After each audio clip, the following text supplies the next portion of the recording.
All right, so ladies and gentlemen, yes.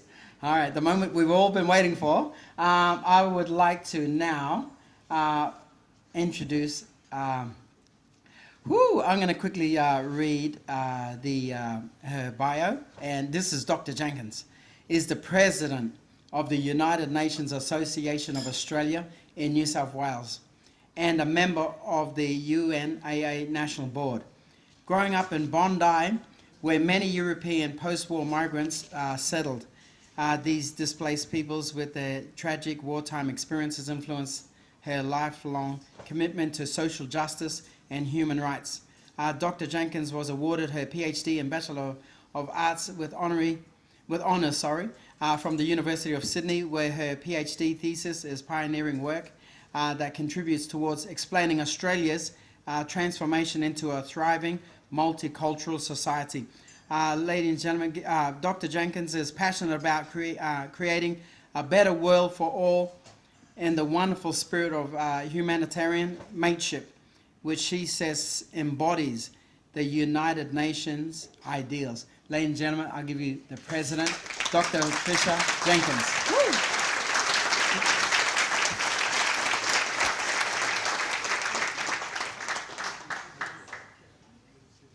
Well, look, I just look around and first I want to say thank you so much, each and every one of you, for coming tonight.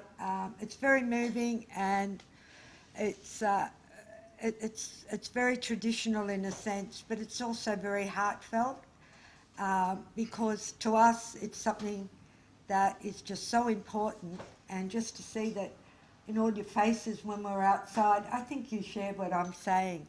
But I better now get back to where I have to start and move along, because there's something very important coming up, and I think you're all waiting for it. Distinguished guests, ladies and gentlemen, good evening. It's an honour, and I am delighted that you can all join us here to celebrate UN Day 28. This is a very important day in the United Nations calendar for all of us who have faith in the UN Charter and believe in the principles and ideals of the United Nations as echoed by UN Secretary-General Antonio Guterres in his United Nations Day 28 address, and I quote, "United Nations Day marks the birthday of our founding charter, the landmark document that embodies the hopes, dreams and aspirations of we the peoples. Warmest welcome to all of you." Now I've got some very special tasks to fulfill, and so we'll move along. It's now my pleasure to acknowledge our distinguished guest joining us here this evening. His Honour Michael J. Kirby, AC, CMG. Her Honour Elizabeth Evatt, AC. Mr. Harry Ali, BEM. Emeritus Professor Rosalind Croucher, AM, President of the Australian Human Rights Commission. Mr. Mark Curray, MP, Member for Oatley and representing the New South Wales Premier. The Honourable Jodie Mackay, MP, Member for Strathfield and representing the New South Wales Leader of the Opposition and Opposition. I also acknowledge the Department of Foreign Affairs and Trade, New South Wales Department of Premier and Cabinet, Australian Human Rights Commission, Mr. David McIntosh, AO, and Mr. Ben Waltman, all for their generous support. Special thanks also to Dr. Michael Wasak, OAM, the Sydney Philharmonia Choirs, Sofitel Wentworth Hotels, Glitz and Glamour Photography, and Mr. Mark Curray for the donation of our raffle prizes and auction items. Mr. Curray, thank you for being our parliamentary host this evening, yet again, as years go by. And a vote of thanks also to the City of Sydney Council for turning the lighting of Sydney Town Hall blue this evening in support of United Nations Day 2018.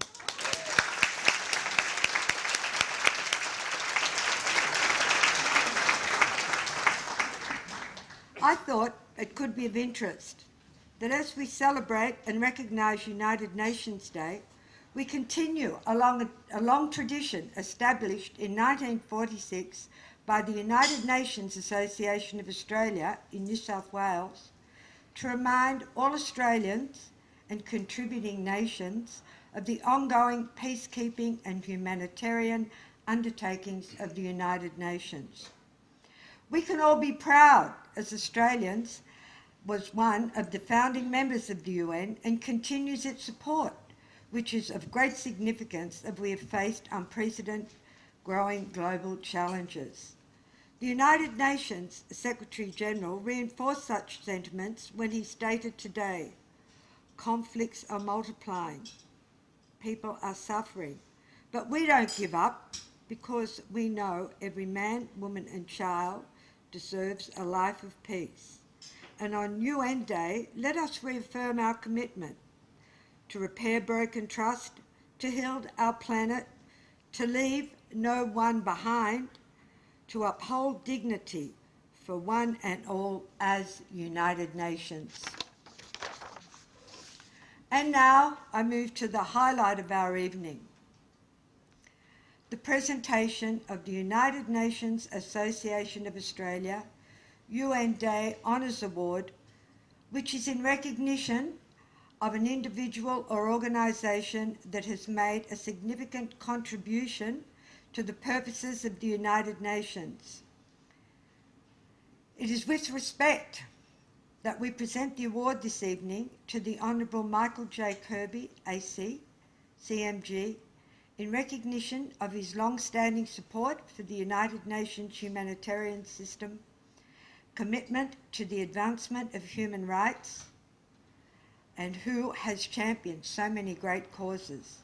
His Honour is an Australian jurist and academic who served as a Justice of the High Court of Australia from 1996 to 2009.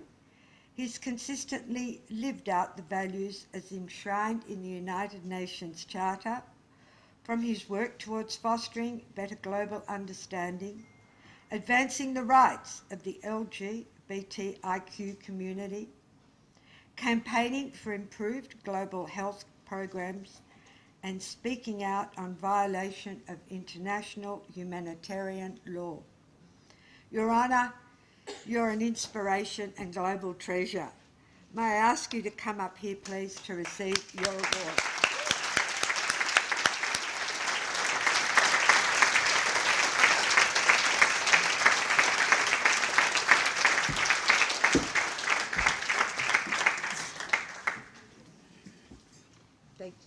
Thank you, Alexander.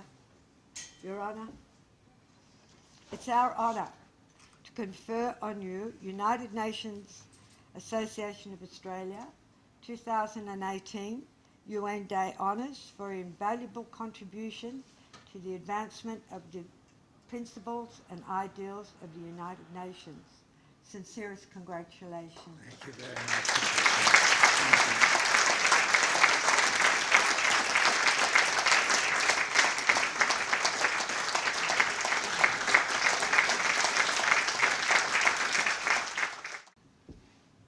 Thank you very much, President, for what you do and what you've been doing for 3 years. That's a marvellous service, isn't it, that the President has given. Thank you. Now, you're not allowed to clap. You've got to show discreet modesty and disclaim when I say such lovely things. And Alexander, who is there, he's done so many good things, and one very good thing you probably didn't know that he did today. He provided the material to the Governor, who was there at the cenotaph this morning, and the Governor had to speak in honour of United Nations Day, and there was a whole lot of very interesting and very informative information, and that doesn't just come out of the blue. Somebody has to get it together and cobble it together and assist the Governor, and the Governor, who is a wonderful servant of our community, presented the speech in honour of the United Nations on United Nations Day.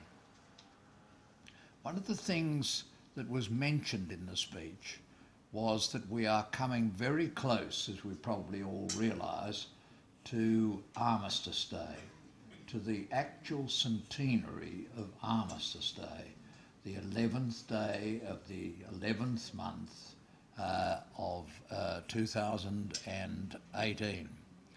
And so I used that marvellous source of universal information, Wikipedia, this morning, to look up exactly what was happening on this day 100 years ago, because this was the world before the United Nations.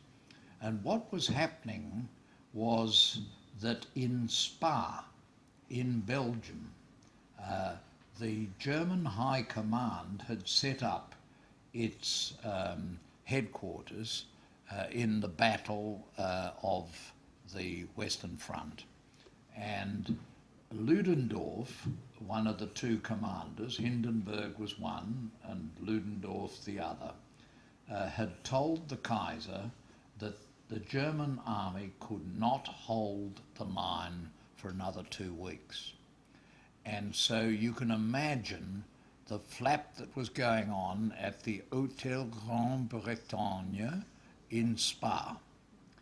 And a couple of years ago, I went with my partner, Jan, to Spa in Belgium, and there was this hotel. It was very run down now, but you could see in the faded paint, Hôtel Grande Bretagne, and that was the headquarters of the whole army mechanism of the German Empire.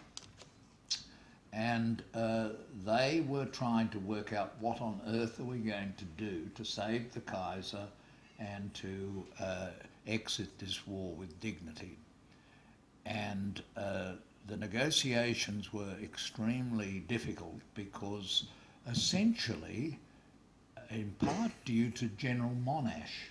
You know, General Monash played a very important part in the end of the First World War because he had insisted on this close integration of the new air power plus the army plus the tanks and the naval power. It all had to be fitted together like an engineer's model. Monash was an engineer, and so he had done this and got a breakthrough in the German lines, and that led to the desire of the Germans to be an end to the war, but it was an end to the war that was thereafter painted as a stab in the back, that the German army was never defeated in the field. It was stabbed in the back by people in the countryside of Germany insisting on an end to the war. And so they came to the 11th hour of the 11th day of the 11th month, and I read a biography of Dr. Coombs. He was attending the Perth Modern School over in Western Australia, and he told of how all the school children were assembled in the school grounds as the 11th hour, the 11th day of the 11th month in Australia, which would have been in advance of the time in Europe, how that struck and how that put an end to what had been an absolutely dreadful toll on countries such as Australia and New Zealand. You only have to go to any small town in New Zealand. You go to Rotorua and you see this very long list of people who fell in the First World War. It took a very great toll on Australia and New Zealand, and of course on Germany and the United Kingdom, on the Sikh regiments which were in Martin Place today celebrating their role in wartime. It was a terrible, terrible suffering. But because the end of the First World War was not well accomplished, except that it got an armistice, the First World War led to the Second World War, and the Second World War led to the atomic weapons, and the atomic weapons ended the Second World War, and they ended them with the United Nations Charter on this day in 1945. So everything is integrated, isn't it? All history is integrated, and all these events lead on to another, but they have a very big lesson, and the big lesson is that you must build the defences of peace in human rights. You must build them in something that is lasting and enduring and is based on justice, because otherwise it will not be an end. It'll simply be an interruption and an armistice. And that is why we have to support the work of the United Nations, and not only on peace and security, though that is terribly important, but also on human rights, because unless we address the issues of human rights, it will not be a stable peace. You will not have a stable peace without ensuring the protection, respect and maintenance of universal human rights. And I have to say to you that I think we are at a very critical and rather dangerous moment in world history. I don't know about you, whether you feel as optimistic about the world and about where we're going and how things are going as you were, say, 2 or 3 years ago. I have to say I feel very anxious about the world in today's circumstances. And I came back this morning from conferences overseas, including one conference to honour a great human rights champion in Lahore in Pakistan. And when I got back to Sydney, I had to go to this ceremony for the anniversary of the United Nations. And all of this taught me to think about where we stand in the world. And in the Bangkok paper, because I came from Pakistan through Bangkok back to Sydney, was an editorial and a news item. The editorial was a statement of the editor of the Bangkok Post, which is an English language newspaper in Bangkok, pretty independent-minded. They criticised the generals all the time, but it made the point that the United Nations, in setting up the Human Rights Council, had promised that it would try to make sure that only countries that had a not too bad record in human rights would get elected to the council. Let's face it, we in Australia don't have a perfect record on human rights. Everyone in this room would know things that we are doing or that are being done in our name at the moment that are not all that good in terms of universal human rights. But on the whole, over the years and the decades, we haven't had such a bad record. But the point was made in the editorial, how can they possibly have elected Eritrea to the Human Rights Council? How can they possibly have elected Cameroon to the Human Rights Council? How can they possibly have elected South Sudan to the Human Rights Council? And this is the fact of the matter. And so that's a discouraging thing, I think, as somebody who's worked for the Human Rights Commission, as it was, and then the Council, including in respect of North Korea. You wonder, why is this happening? Why do the global forces of geopolitics lead to the election of countries who really have a poor record in human rights? And the second point in the newspaper was a story of Mr. Trump, the United States President today, announced that the United States was going to denounce one of the treaties which was established for the purpose of reducing the proliferation of nuclear weapons. And the Russian Federation immediately says, well, if he moves out of that, we will have to move into that space ourselves. And you would know that just a few months ago, the United States of America, which had been elected to the Human Rights Council, didn't agree with some of the things that were happening and walked out of the Human Rights Council. Now that is not a sensible thing for a great country like the United States that was one of the true founders and whose president, President Truman, brought the Charter into operation on this day. It's really a denial of its obligations of leadership for them to quit the Human Rights Council instead of standing your ground.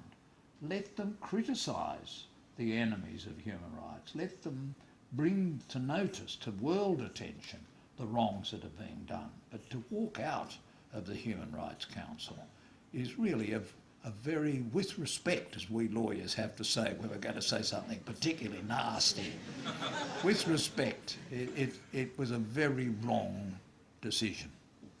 And so all of these things together make me a bit discouraged. And then there's the work that I did recently for the Human Rights Council in the Commission of Inquiry on North Korea. Now, I honour the presence here tonight of the Consul General of Korea, and I thank him for his presence and for the marvellous contributions of the citizens of his country to the work of the Commission of Inquiry. But what's happened about human rights? What's happened about our reports? What's happened about our disclosure of the tremendous wrongs that have been done, and as far as we know are still being done, to the citizens of North Korea? And who speaks up for the citizens of North Korea and their human rights today? President Trump has never mentioned it. Human rights are just not mentioned. The great deal maker is making a deal on, in the hope of getting an end to the undoubted problem of nuclear weapons on the Korean Peninsula. But not a word is said about human rights. And I say again, as was said at the beginning of the United Nations, it's there in the Charter, it's there in the preamble to the Charter. All these things are integrated. Human rights, peace and security, and justice. Those are the principles of the United Nations. And you can't have one without the other. You just will not have a stable condition of peace and security without respect for the human rights of the people most affected, the people of North Korea. So, there's discouragement, but another good thing was happening today. The independent expert on LGBT rights was giving his report to the Human Rights Council. Now, this is an expert from Costa Rica, and he is giving his report on his many acts throughout the world to try to get equal rights and justice for gay people. And so that is something that is challenging old thinking and is pushing forward the boundaries of old thinking, and it wouldn't be happening except for the United Nations and universal human rights. And I'd like to pay a special tribute here to Justice Elizabeth Evatt, who is here, and honouring us by her presence. Her uncle, Dr. H.V. Evatt, past Justice of the High Court of Australia, later our Minister for External Affairs, and subsequently the President of the General Assembly of the United Nations, was actually in the chair of the United Nations when the Universal Declaration of Human Rights was adopted by the General Assembly in Paris, at its meeting in Paris in 1948, December 48. So we'll be celebrating the 70th anniversary this year. And when I was at Summerhill Opportunity School, I received from Mr. Redmond, my teacher, a copy of the Universal Declaration of Human Rights. Every child in public schools in Australia, and probably in private and Catholic schools as well, got a copy in order that we could be taught by our teacher, as Mr. Redmond taught us. You look closely at this. You read about this. This came out of the great and terrible war which has just finished. And unless you and your generation can ensure that these principles are observed, we will keep on killing each other, and now with mighty power of enormous weapons. And I've never forgotten that. And I think it wouldn't be a bad thing if the UNAA could adopt a principle that every child in schools throughout Australia should get a copy of the Universal Declaration. Okay, they've got mobile phones and they can get it if they want it. But can you be sure that they will be looking for the Universal Declaration of Human Rights and not for who likes them or who gives them a tick? No, I don't think you can. So giving them the little hard copy that some of them will pick up and read about the work of Dr. Everett, of Eleanor Roosevelt, Rene Cassin, and all those wonderful people who tried to secure the protection of peace and security by protecting universal human rights. So, thank you very much, Patricia, for this special honour. I think of Mr. Redmond. I think of my fellow students in that class. I think of how we were at that time, I think a bit more optimistic that we would be able to do something with the Universal Declaration. I think of the good things that have been done, including by the Australian Human Rights Commission, whose president is here tonight, Professor Ros Croucher.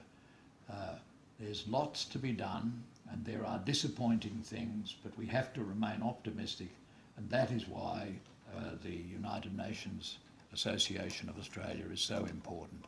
That is why we, true believers, have gathered here tonight in this democratic representative house of our Parliament in New South Wales. And that is why I'm very proud and honoured to receive this award, and I cherish it, thinking of Mr. Redmond, thinking of the Universal Declaration of Human Rights, thinking of how I reflected on this as a little boy of 9, and how it would be a good thing if the children of today had the same opportunity. So thank you all for being here tonight. Thank you for a wonderful evening. I missed out on breakfast this morning because I slept through breakfast on the Qantas flight. I missed out on lunch because I had to go to a thing for Macquarie University and had to speak, and missed out on the lunch. So boy, am I looking forward to tucking into the meal tonight. Thank you.